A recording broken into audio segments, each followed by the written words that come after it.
We are hearing the other side of a story that's making national headlines. A white woman inside a downtown loft building not letting a black man inside Friday night has hit social media and gone viral. And the woman in the video says he didn't have a key fob to get in and forced his way inside. She reached out to me to tell her side of the story after being called a racist and receiving death threats. It's an exclusive interview you will see only on Fox 2 tonight. You're blocking me into my building. Okay, and it's my building as well, so I need you to get out my way. Okay. This is the viral video of Hillary Thornton trying to stop Darian Tolles from entering the Elder Shirt Lofts just off Washington in the city. Thornton wanted people to know her side of what happened. So when I noticed an individual that I did not know, my only intent was to follow the direction that I've been given by our condo association board members repeatedly, and that is to never allow access to any individual that you do not know. Thornton showed us several emails from the association stating what residents should do when dealing with a situation like this. Hillary says Darian said he was trying to get into the building as she had the door cracked as her dog went to the bathroom. And I simply asked if he lived there.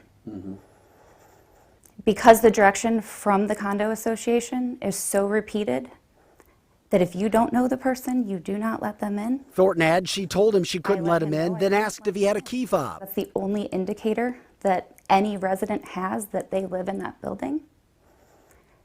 He would not answer me. He would not show me one. She says that if he had one, he could have used it to get in and wouldn't have needed her to let him in. Did he force his way in? There was an altercation at the front door, and that's how he got into the building. Do we see that on video? You do not. The camera was pointed at the ground. But you hear me say something along the lines of, "Oh my gosh, are you serious?" To which he replied, "Go ahead and call the police." And you see my keys in the door. She followed him to his room until she realized he had door keys to get into the room. After the video went viral, her company, Tribeca STL, fired her for racial profiling. They do not own the property where this occurred. She says she has had death threats as well. When you're called a racist, how does that make you feel?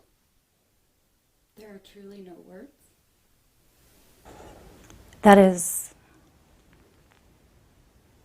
absolutely false and heartbreaking.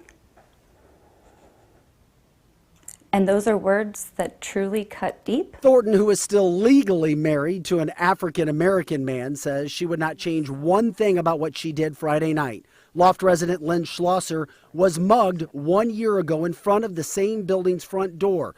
She says she supports Hillary. Would you have done the same thing? I do it all the time. I've had even UPS drivers, FedEx, they'll stand and look at me and they'll say, "I won't even ask." I said, "I'm not going to let you in unless you buzz the resident you're going to or have your code." It's in order to protect everyone that lives there. No, I do not think that I did anything wrong. I upheld the ask of me to its fullest extent.